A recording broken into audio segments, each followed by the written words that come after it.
The topic I want to speak about is actually something very special because no one talks about this. This time of the year, the tradition is that we talk about Shavuos. Okay, we're 2 weeks away from Matan Torah. No one actually asked the question, which is what Deborah asked, is what should we be working on this last third of the Sephirah. It's after Lag BaOmer, it's not yet Shavuos. What should we focus on? And it's a great question, and the great question deserves a great answer, and I actually worked on this. This wasn't like, okay, I actually had to think about your question, and today's class is really a first. I really wrote up this class this morning in the wonderful city of Philadelphia, and here we go. I want to begin, just for those of you who do not know anything about me, I'm a teacher in Yerushalayim. I'm a Gemara Rebbe, I teach in seminaries, I work for NCSY, but I also do European tours. The main reason why I do this, because it's a phenomenal way to get my wife to go on 5-star vacations. This works out great. So I will do for you, if you want, a tour to Italy, Spain, Morocco. I also do East Europe. And last summer, I went with a group of men to Central Europe, and then we went on to Poland. And everything was going absolutely incredibly. We were in Vienna, we went to Slovakia, we went to Krakow, and then we went to a place called Lezhensk. Has anyone, by chance, ever been to the, there we go, Steve's been there, to Reb Elimelech from Lezhensk? If you've been there, you will know it is not just a Hasidic place, there's something magical about it. It's really, to quote the Klosenberger Rebbe, he called it the only alive place left in Poland. There are stories that are coming out as we speak. Miracle stories. People go to Lezhensk, they pour their hearts out, and they get answered. Reb Elimelech from Lezhensk, who probably after the Baal Shem Tov is the most important person in the Hasidic movement, his death place, his kever, is a place with magic. And therefore, every time I go there, it is my custom to always make sure that before I go there, I run into the mikveh to purify myself before I go and pour my heart out to the Rebbe of Meilach. Last year, it was Kaf Ches Tammuz. Something insane happened. I went to the mikveh. The 2 young men who never ever go to the mikveh said, the rabbi goes, we will accompany him. I went to the mikveh, and after the mikveh, I took my shower, and then something happened. I don't know exactly what happened. I slipped on something, I blacked out, and I woke up in a hospital in Lezhensk. So let me just explain what happened. I don't know exactly the details because everything's sort of blurry for me, but I broke, which is ridiculously called my hubris. There was nothing funny. I broke it like a salami sandwich. 1 across and 3 vertical. Like it was basically, imagine a salami, and then shh, like that. And it was shattered. My bone was shattered. And I woke up in this hospital. I'm calling it a hospital because I want to be nice. Really, for those of you who are old enough to remember movies about Dracula's castle, that would be a more appropriate place. It was dark and stormy. You don't actually see people over there. You just hear their screams. And I don't know, no one was allowed to accompany me except for our driver. His name was Victor. Victor, the driver, was my interpreter from English into Polish. But his English was basically, I don't know if you had the reference. Have you ever had a Russian driver in Brooklyn that's fresh off the boat? No, I speak very good English. Yeah, it's exactly what he was trying. He did not understand what I was trying to say. I had zero connection to my arm. I had no feelings whatsoever in my arm. I was trying to get across what was happening. And then they said the following: we must operate immediately. So what are you talking about? We must get nails. So now, they're threatening to put nails into my bones. Luckily for me, there was a pause because they realized that there were no nails in the whole of Lezhensk. They had to take me 30 miles away to a bigger hospital that actually had nails. I'm assuming they were going to ask, Boris the carpenter to come up with some nails to bang everything into place. And I realized that something is wrong with this picture. Besides the roaring pain that I was in, I knew that what was about to happen was very, very dangerous. Victor, the driver, had a thing called WhatsApp. WhatsApp allowed me to try and call my wife. My wife was not answering. It turned out she was already on a plane to Baltimore to visit her father. I called one of my best friends, Dr. Michael Wilshansky, better known as Willie. He is a world-famous gastroenterologist in Hadassah Hospital. I actually met him in the airport 3 days ago on the way to a conference in San Diego. I call him up, and as I call him up, he screams, "Go, go, go!" I did not realize that England was playing Denmark in the Euros while all these things were happening. He actually thought that I was calling because Harry Kane had just scored a winning goal. I said to him, "Willie," I said, "just listen to me carefully. I'm your friend. I'm in tremendous pain. Look at my hand. It is the size of a balloon. I have just broken my arm in several places. I am in a so-called hospital that looks like Dracula's castle." He screamed at me and said, "Get out of the hospital immediately.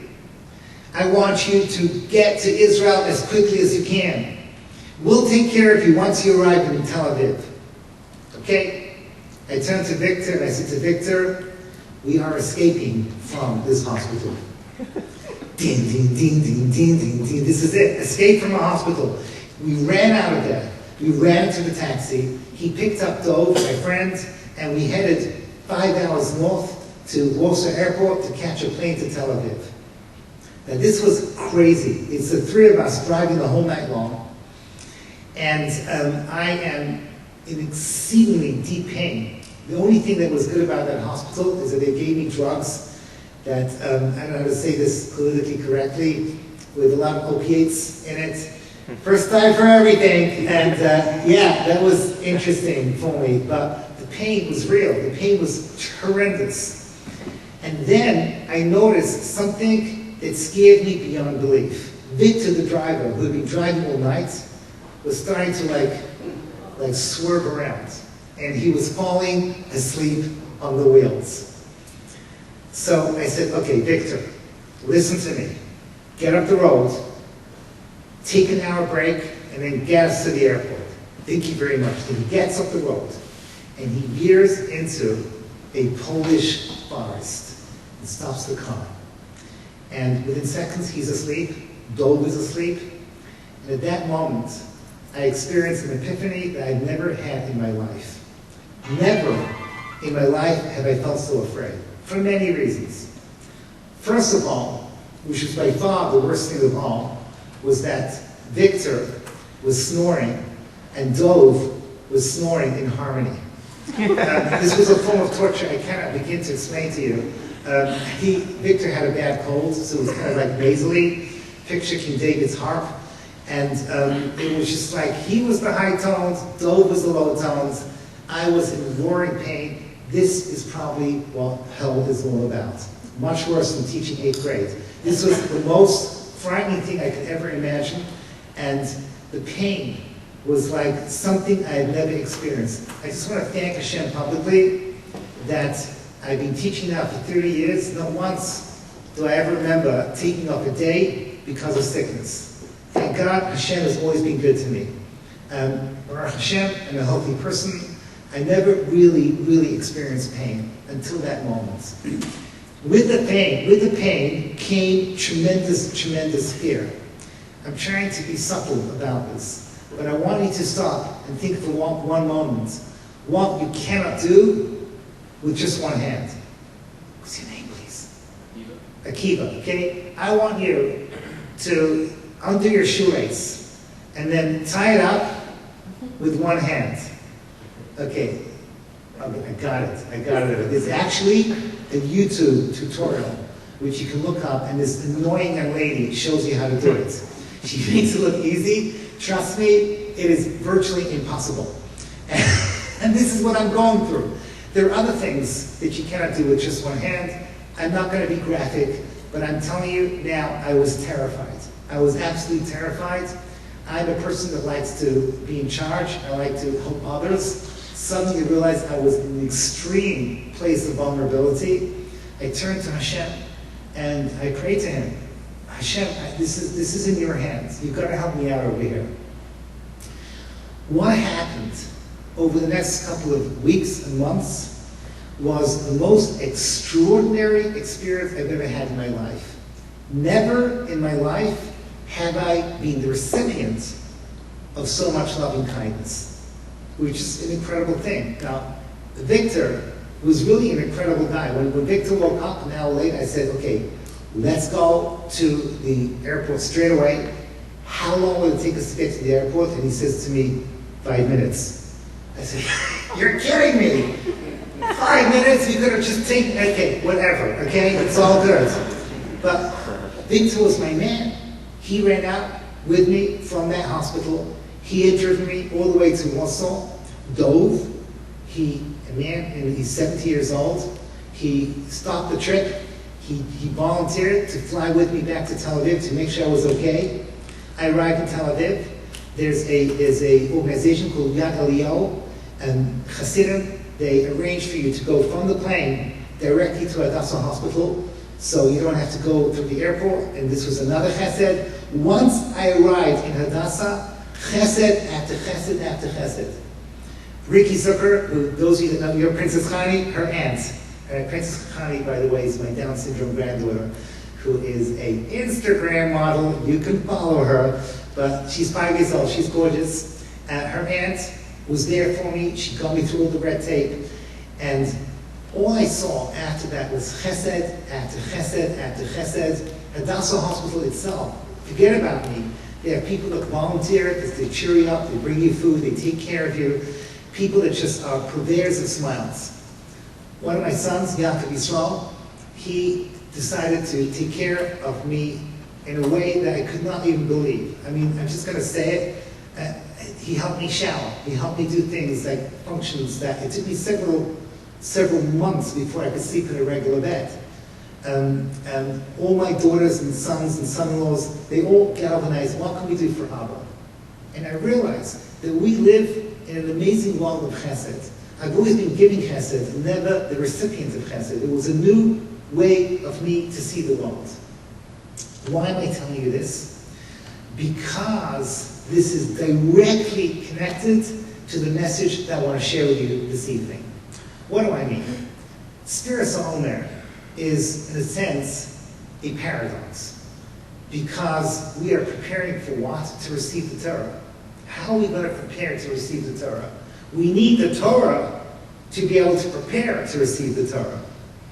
So there has to be that we are actually involved in things that are, so to speak, pre-Torah to be able to receive the Torah, but are deeply connected to Torah values.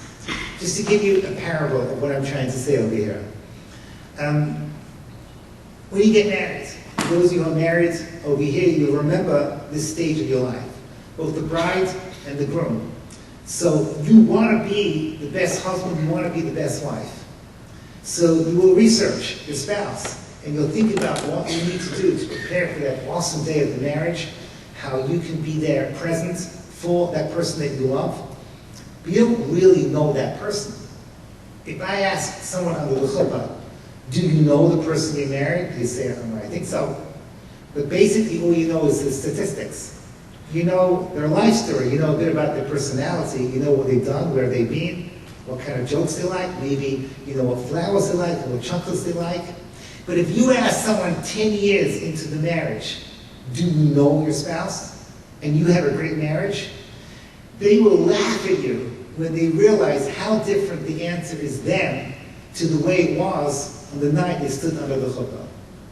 You can't even say in words how deeply you know someone who you spent 10 years with, someone who you deeply love. That's the difference between mitzvos and Torah. That's the difference between preparing for Torah and the Torah itself. Torah is ultimately plugging into Hashem's essence. Torah is the ability for us to connect to a world beyond this world. The world of Torah, in the language of the Maharal, is to take you from Teva, the world of nature, which is bound by the number 7, 7 days of the week, everything is 7. Okay, 7 Horcruxes. I know what you're thinking, right? But there's 7 colors in the spectrum, and there's 7 musical notes, and there's 7 nations and 7 seas and everything. Teva is 7s. 49 days is you are connecting to God within the realm of the physical. But the 50th day is the world beyond. That's when you start to connect to Hashem's essence. That is the actual study of the Torah itself. Until then, we prepare for the Torah the way that a kala, a bride, prepares for the groom, and in both directions the same is true, but Klal Yisrael was compared to a kala, to a bride, preparing for a groom. What do we do for 49 days? So the Maharal of Prague explains that for the first 32 days, the main focus is in what we call kavod, to learn what it means to honor the power of Torah. Kavod, as I'm sure you're aware, is the numerical value of 32. Kaf, 20, base vav, 6, vav is 6, daled is 4. The first 32 days, you work on realizing how powerful Torah is and how Torah is deserving of kavod. That is why, during this period, the 24,000 students of Rabbi Akiva, they died because they did not give kavod to each other. They did not give the proper honor to each other. That was the essential focus of what those days are all about. What are the last days all about? So that we're going to get to in a few minutes. But before we do that, let's talk a little about this idea of kavod, and let's talk a little about what Rabbi Akiva's students did wrong, and what we could have done to Lag BaOmer to focus to be able to rectify this. What does it mean, kavod, right? Kavod. What does it mean to give kavod to the Torah? So, Torah, and truly anything that is really, really important, demands kavod, demands honor. You can't take something seriously if it is without kavod. I just said to Harvey beforehand that if you're going to give me one of these things, you have to give me a cup. My wife told this to me. Because it's not mechubad for a rabbi to speak in front of an audience in a shul and to chug it back like he's watching football. So some things, Torah comes with kavod. Sorry, Harvey. Okay, but that's the way these things are. Torah demands kavod. And that is what makes it something that you take seriously. So that is supposed to be the main focus of what we're supposed to do during the first 32 days. I want to share with you something. When I ask you to think about kavod Torah, the honor that comes to the Torah, right behind me we have the Aron HaKodesh. The rabbi gets up to speak. He speaks over there on the podium. When they take out the Sefer Torah, we sing special songs. We stand up for it as it comes over here to the bimah where I'm standing. We know how to give Torah kavod. Also, instinctively, the people in front of me, ladies and gentlemen, you know how to give kavod to Torah scholars. It's instinctual, it's in your blood. I think the Jewish people in general are very good in understanding the concept of what's called kavod, the idea of honor. You still have one? Well, I do not have a cup over here. Thank you for picking up on the subliminal hint. There we go. Anyhow. You hit it down there. I just want you to know that, are there any Sephardic sisters and brothers? No, anyone here is Sephardi? Wrong crowd. Wrong crowd. But there we go. Thank you. There's always one. Okay, Baruch Hashem. Okay, this is political correctness in action. So you guys get it right. I live in Harnoff. I honestly used to sneak out of my little Ashkenazi little synagogues to go on Friday night to watch Rabbi Yosef, Harav Ovadia. I went really to see kavod Torah, to see a man that was spectacular, not in his own essence, but the way he carried himself, and the way the community connected to him. For me, it was very inspiring. When he would finish his prayers, he didn't like we do in yeshiva, like line up and shake hands, good Shabbos, good Shabbos, good Shabbos, good Shabbos. That's the way we do in yeshiva. Remember those days? Right? Good Shabbos, very strong, right? Good Shabbos, good Shabbos. No, that's not what he does. He ascends to the Aron HaKodesh. everyone watches him in bated breath. And he goes, Shabbat Shalom, like that. And everyone starts jumping, Shabbat Shalom, and he goes, Parnasa v'revach. Okay, and it was Parnasa v'revach, Nachat me'hayiradim. He starts to give berachot, one after the other, and the crowd are soaking it in, and they're loving every moment. And then, like out of nowhere, he just like claps his hands and evaporates and disappears. Like Albus Dumbledore. At least it felt that way. I mean, obviously, you know, he didn't have a phoenix with him, but there was something magical about the man, and there was something beautiful about how we used to give him kavod. Torah demands kavod. Now, I've seen kavod Torah. I've seen when my Rebbe, Rav Moshe Shapiro, used to call his Rebbe, the Briskerov, his hands would shake. He would quote him, focusing on every single word to make sure that he got it right. Kavod Torah is something that we have in our blood. Every single generation, as we go back, the kavod must have been on a higher and a higher level. We can't even fathom what it would be like to be the entourage of the Baal Shem Tov, or the entourage of the Vilna Gaon, the kind of kavod they would give each other. The point is, once we go back to the times of the Rishonim, Rashi, and the Rambam, you go back to the times of the Talmud, the kavod that they gave each other must have been beyond human comprehension. I do not understand what it means that the students of Rabbi Akiva, who were handpicked to be the leaders of the generation after the destruction of the temple, what does it mean they did not give each other kavod? It makes no sense to me. I am 100% convinced that they would give maximum kavod to one another. When their study partner would come in, they would instantly stand up. When one of them looked tired, the other one would say, is everything okay? Can I help you? Can I take care of you? Does your family need any help? The love for each other must have been phenomenal, and the honor they must have given to each other must have been beyond belief. So I don't understand, how could it possibly be that Rabbi Akiva's students, he set up the future of the Jewish people, that they did not give honor to each other. So in kindergarten, you can teach children what it means, you know, to be nice to each other, and Rabbi Akiva's students were not nice to each other, but to us, when we look at it objectively, it doesn't make any sense. We're obviously missing something fundamental in what it means giving honor one Jew to another Jew. So I want to share with you something very, very powerful. And the idea I'm sharing you is from the teachings of my teacher, Rabbi Moshe Shapiro, Tzaddik Zichron Livracha, of blessed memory. Something profound about human relationships, which will understand where they went wrong and what we could do to fix it. And that will open up what we're supposed to be doing between Lag BaOmer and Chag HaShavuot and the Shavuos Yom Tov that is coming in 2 weeks. So, I want to ask you a simple question. You see people giving each other kavod when it comes to the Torah, when it comes to something elevated and something important. You have a king. If a king comes into town, in ancient times when kings were kings, the people would come out and the princes would give them honor, the ministers would come out, the king is in town, you give it kavod, just like we give kavod to the Torah. I want to ask you a simple question. What happens if when the king is driving through the city with his entourage, on his carriage of gold or whatever it may be, somewhere in the 5th row is a peasant.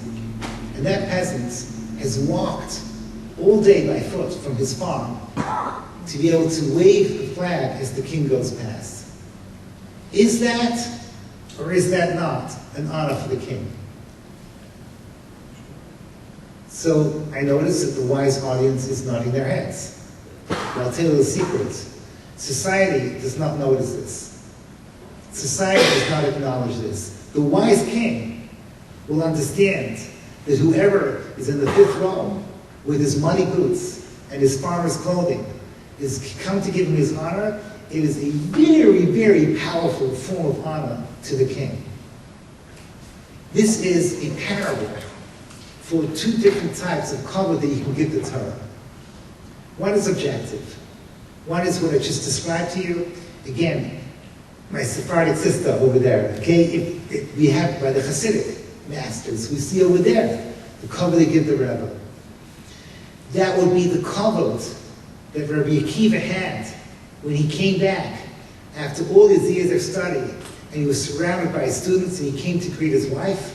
Covered Rabbi Akiva as the leader of the generation.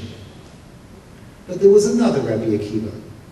There was the Rabbi Akiva who was a 40-year-old shepherd, an ignoramus, looking for meaning in life, who met a young lady called Rachel, who challenged him to strive for greatness.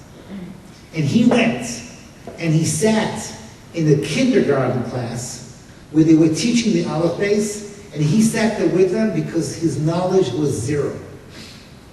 If you walked into that classroom, you saw a bunch of kindergarten children, and there's a young shepherd, 40 years old, who's sitting with them, who wants to learn the Aleph base. Is that, or is that not, a cover to the Torah? And the answer is, as you obviously appreciate, it's an extraordinary, extraordinary cover because it's the cover of struggle. It's the cover of people who are yearning. It's the struggle of those people who society tends to overlook. And what they go through is indeed a tremendous honor to Hashem. We see Rabbi Akiva on the 50th level. We forget the Rabbi Akiva who struggled from 1 to 49. Last Friday morning, I was in Lakewood, and my students asked if I could speak to a young lady who was kicked out of her home. Why was she kicked out of her home? So, this is a very sad story. Her parents were one-dimensional and did not understand that their daughter had struggles. The father was a massive Torah scholar. The mother was married to them. They came from, as they say, good stock, good yichus, Rosh Hashiva types. They didn't accept that their daughter couldn't follow the party line. My way or the highway. Total inability to give love and acceptance to someone that wasn't 100% following their ways. So this poor girl went through it, Gehenna and back. Terrible she went through. And I sat down with her, and obviously at the beginning, I just wanted to make a friendship with her so I could feel I could say something. And then I asked the following question: do you or do you not want a relationship with your parents? And she said she'd love one, but she doesn't know how. At that moment then, she revealed inside of her a yearning that no matter how far she has fallen, and she, what in our circles is considered a girl that completely fell from 100 to 0, that she had inside of her a yearning to get back to something authentic, but obviously she had to figure it out, because it was never going to be on her parents' terms. And I spoke this through with her. You have to realize your parents have issues. What they did to you was extremely, extremely unhealthy and extremely not a Torah approach. But nevertheless, it's good to have parents. And nevertheless, it's good to be part of your Torah family. She wanted that. And there was a beauty in her at that moment that was unfathomable. And I'm sure in the heavens that the angels would cry. They're crying tears. The child wants to get back home. The child wants to struggle to get back. And I see this all the time. And here, I don't know what goes in East Brunswick, but I'm imagining that there are people maybe in front of me who would go to the city for work, and every day they would read the newspaper, and one day they had this epiphany: what would happen if instead of reading the paper, I did Daf Yomi? Come on, let's out you. Who are you? I'm sure there's someone over here that did that. At that moment there, you took out your Daf Yomi, by the time you get to Penn Station, you're asleep. It's always that way. And you feel like disappointed you didn't finish the Daf. Well, guess what? In Hashem's eyes, you're a hero. Well, the ladies over here, I'm not letting you out of this. Could be Friday night, after you served your husband and all your guests. You sit down with your Askol Chumash. Yeah, we'll show you. And then seconds later, you are there. But yeah, I see the smiles over here. You relate. Well, guess what? In Hashem, you have given Hashem an honor that is different but similar to the honor that we gave to Ravadi Yosef, because in Hashem's eyes, the struggle towards Torah is for him something very precious. Now let's go back and take a different look at Rabbi Akiva's students. Let's have a look at what it means, the struggle of 1 to 49 and where they went wrong. Rabbi Akiva's students were princes. They were kings. They were wonderful people. They were good people. They were really the Jewish future. Their chavrusa, their study partner, would try and understand the material in front of them, and they would struggle. And their study partner would say something incorrect, and the other partner would point out that it was wrong. In his mind, he would not appreciate that the struggle, the failed struggle of his study partner was also an honor to Hashem. In other words, these people on their level of greatness could only connect to objective honor, objective achievements. Struggle, that was something that evaded them. And that's where they went wrong. And when we talk about Kavod Torah on the first 32 days of Sfiras HaOmer, that's what we have to work on.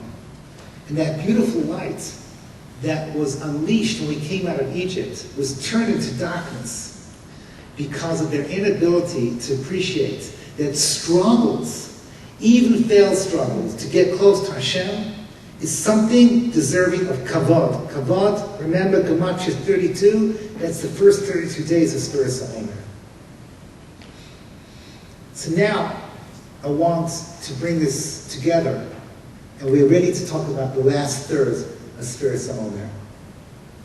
So, what I'm sharing you now is from the writings of the Bnei Yissaschar, but also, it's interesting this morning, I davened this morning at the 8 o'clock minyan in the Philadelphia Community Coda.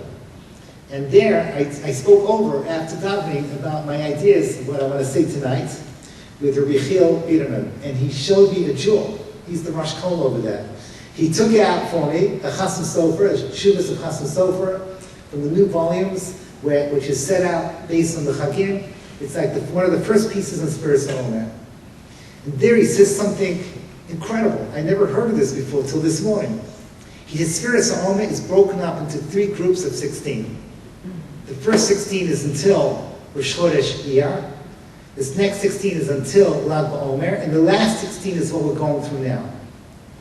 With 16 times 3 is 48, so there's 1 day missing. So what is this? He says the first 16 days, the focus is on Torah. The middle 16 days, the focus is on Avodah. And the last 16 days is focused on, can you guess? Gemilas Chasadim. And that corresponds to the Mishnah in Avos. You have what's called Keser Torah, Keser Kahuna, and then Keser Malchus. In a moment I'll explain the connection between Malchus and Chesed. The 49th day is the Keser Shem Zod Ola Al Kulam, which is not for tonight to discuss. But the last section of Sfiras HaOmer, you work on the mitzvah of Chesed. What kind of Chesed are we talking about? So I mentioned beforehand, the Bnei Yissaschar says that the last 16 days, last 17 days, is Gematria Tov. He talks about Leiv Tov.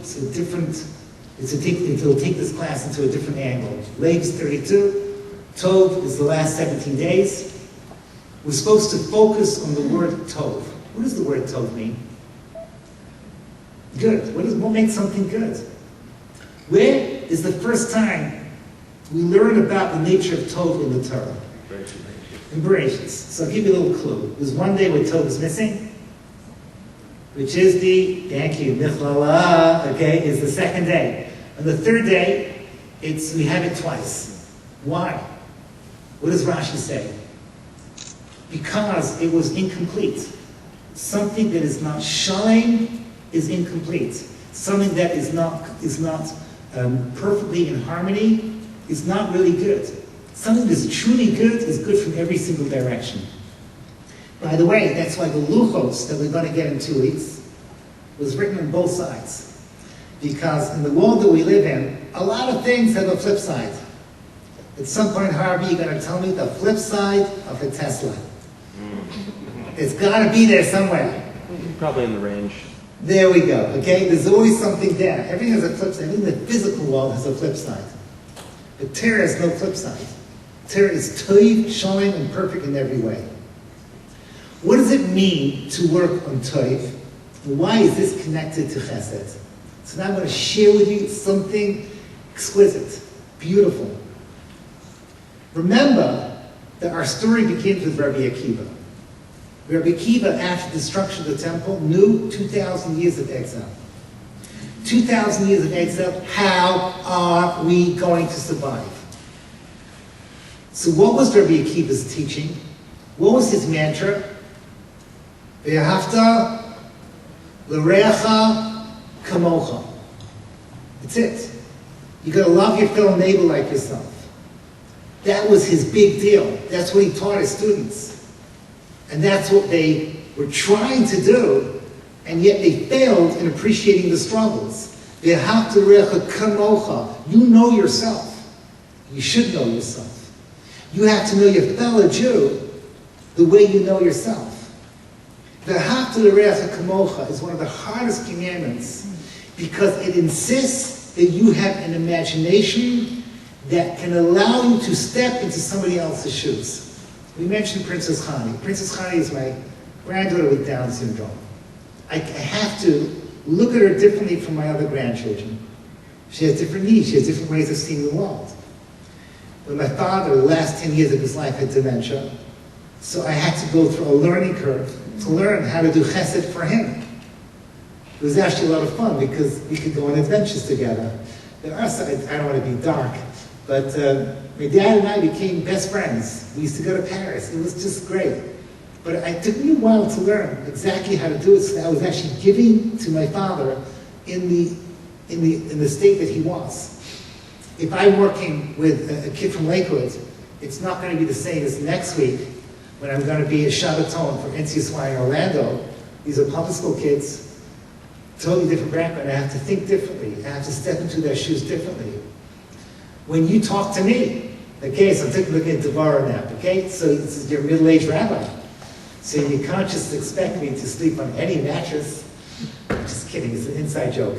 Anyhow, all these things is the ability to connect, is to be able to look into somebody else to the point where you see their struggles like you see your own.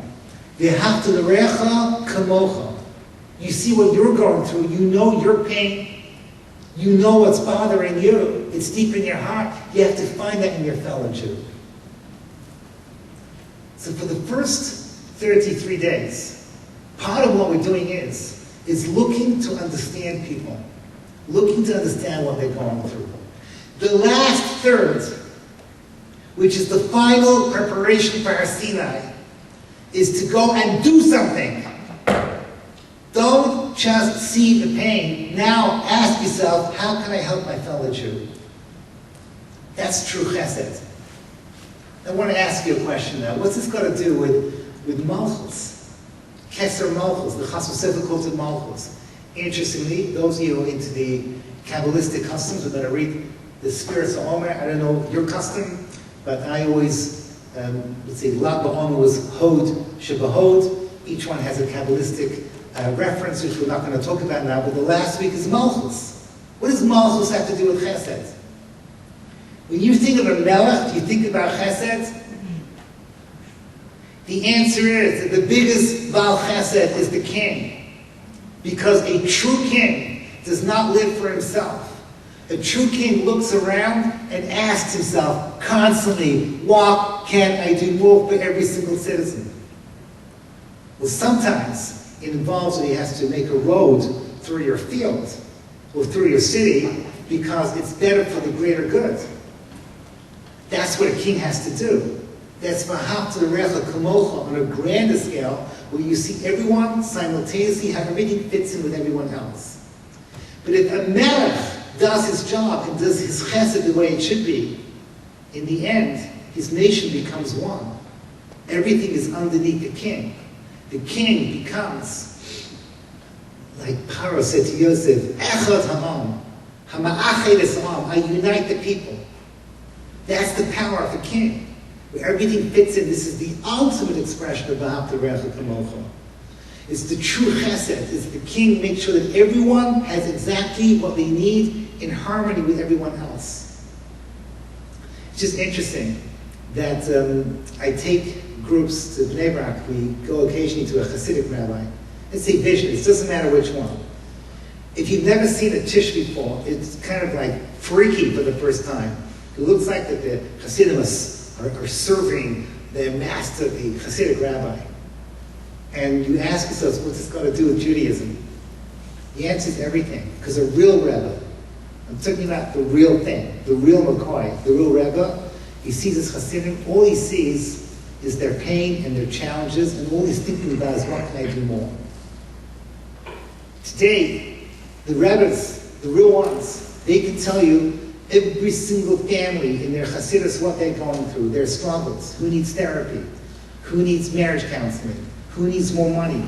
The Rebbe goes to the rich guy, like a king, and says, you better help out the poor people in our community. That's how we work over here. All he's thinking about is how to bring everything together the way it's supposed to be. Now let's take this one level deeper. The goal of Rabbi Akiva, and the goal of ourselves during Sphira, is everyone does their part. So we reach a level called, quote, Ki ish echad b'lev echad. One nation beating with one heart, like one person. You have eyes, you have a nose, you have your toes. You don't think of it that way, it's just one person.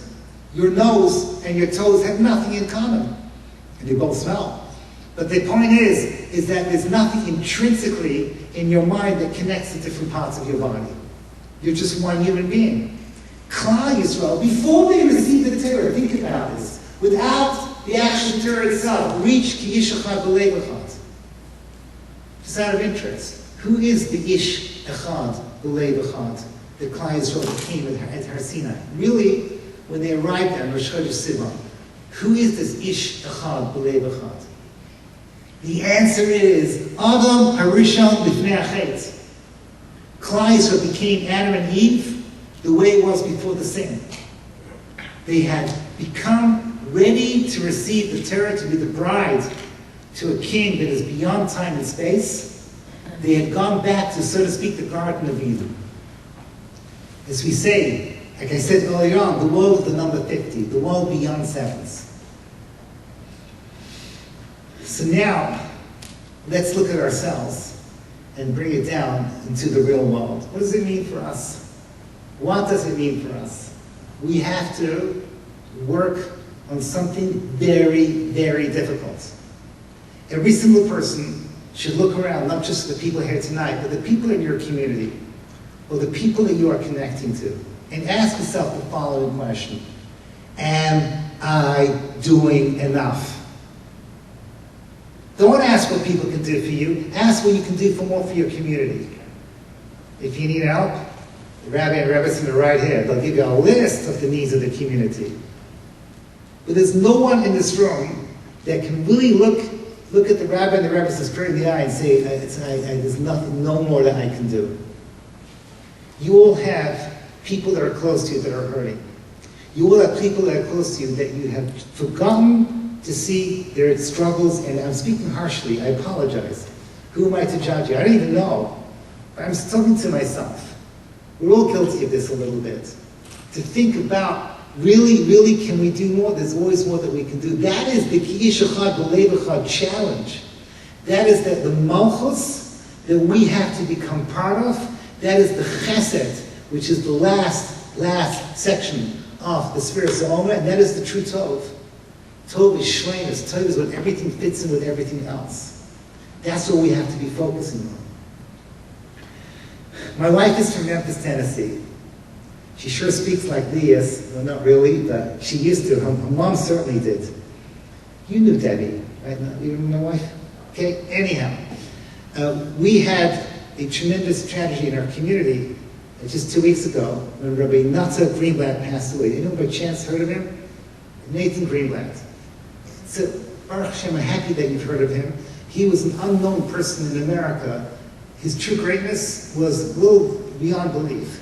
But on a personal level, I would not be standing here without him because he made my father-in-law from, he helped my mother-in-law, and everything. He built the day school, everything. All of Memphis goes to this man. And Memphis is an extraordinary, successful beyond belief. Obviously I'm biased, but I honestly think it is that way. This man, stories are coming out now from hundreds and hundreds of people that no one knew because he did not look for honor in any way whatsoever. Yesterday, I was in Philadelphia. And I'm not going to say her surname, with Alana. I met her when I was a teacher in Memphis 25 years ago. Family of Russian immigrants. There was a whole wave of Russian immigrants at that point then. They got off the boat, they knew nothing about Judaism. My wife and I had the tremendous honor to help Alana find a seminary, and she came to Israel and everything like that, and Baruch Hashem, she built a beautiful home in Philadelphia. But her parents, they came with nothing, they knew nothing, and they built a restaurant. And Rabbi Nata Greenblatt, who gave a hechsher to this place, and told them, you can't keep this open on Shabbat, you can't keep it open on Shabbos. One day, Rabbi Greenblatt had this hunch, and he walked 5 miles on Shabbos to where the restaurant was, found that they were working there, and had the place closed up. And that story had a buzz. People found out about it. It was very harsh. He closed the restaurant. And yeah, I found out yesterday the second half of the story. Because the story sounds like, okay, the rabbi was tough.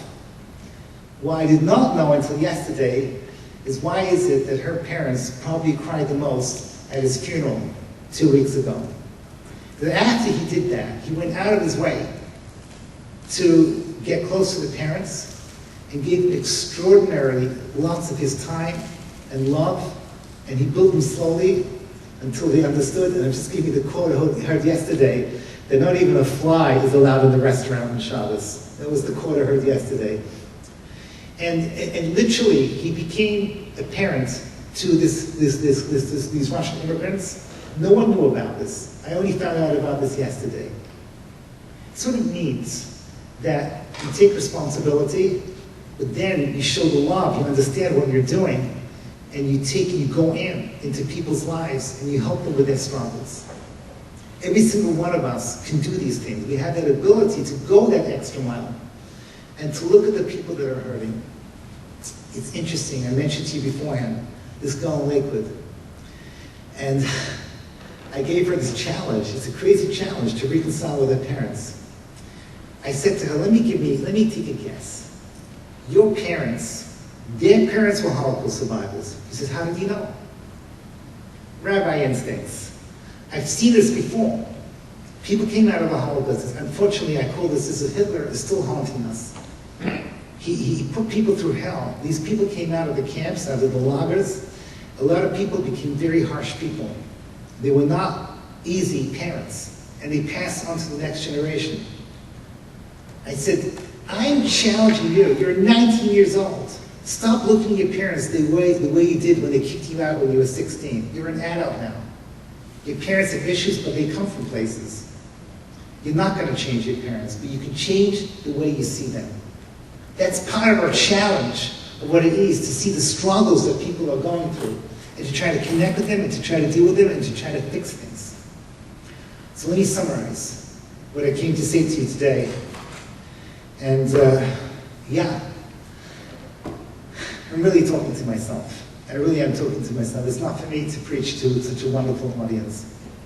But really, the first 2/3, we're supposed to notice the people around us. And we're supposed to notice it in a positive way. To see the beauty in everyone, even those people that annoy you. To try and step back and figure out where is this coming from. to try and be, as we say, down the close to see this thing on a positive level. And then, Lag BaOmer is over, the light of Rosh Hashanah is released, and we enter that period called Tov, which is where we are now. Do something about it. Go out and fix things. Go out and help people. Go out and acknowledge their struggles. Go out and give people respect and love. Very often that's all they need. It's just to be noticed, just to be hugged, just to call out people that don't get that good Shabbos and wish them a good Shabbos. That's all we have to do sometimes. And then, Ezra Hashem, God willing, we can go and accept the Torah. We can become one with Hashem, a partner with Hashem. Ki ish echad b'leiv echad. We will become the Jewish people in all their beauty, in perfect harmony, as we accept the Torah. And may it be this year that we accept the Torah with the coming of Mashiach and the building of the Beis Hamikdash, and we be Zochah. Thank you so much for listening. Amen.